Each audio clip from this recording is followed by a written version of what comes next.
I thought our guys come out there and worked hard today. Really good look by our scout teams. Lots of young guys on there that continue to get a lot of reps. Some guys that have come off some injuries, and it's good to see them out there getting going. When you look at Alabama, I said it today, offensively, I think it's one of the most explosive Alabama teams that I've seen. There's really no weakness on the offensive side of the ball. Defensively, they play a lot of people, play a lot of tight coverage, a lot of pressure, create a lot of negative plays. They continue to improve every single week. And then special teams, they have lots of playmakers that are dynamic, a lot of speed on the teams, and obviously it'll be a big challenge for us. Questions. We'll start with Austin Price. Hey, Coach, what can we expect to see out of the defensive line since you've taken over that group? And, what do you feel like they brought this week in practice? Well, we've probably had our best 3 practices of the year from the defensive front up there. Just, these guys, if you look at the group all together,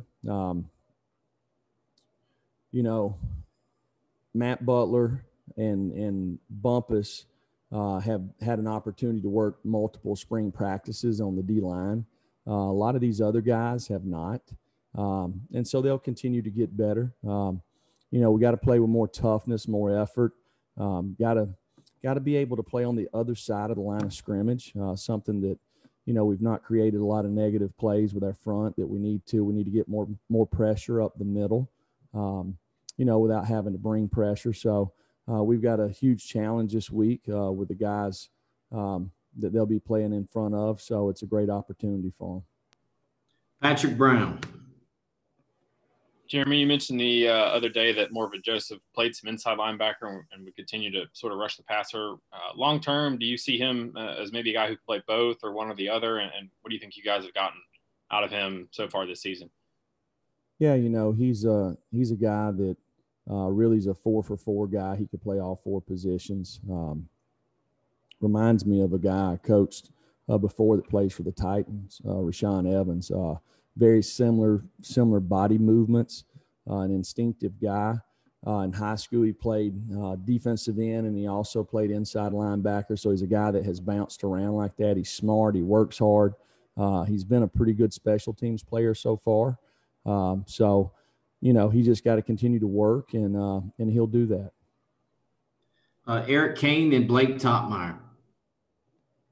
Hey, Jeremy, what's been the availability of Alontae Taylor and Jeremy Banks this week in practice? Yeah, well, they both practiced today, so that was good to see. Alontae practiced yesterday also. So, I think both of them will be a game-time decision, but it has looked more promising the last couple of days. The guys have continued to work hard, and our training staff continues to do everything they can to get them ready.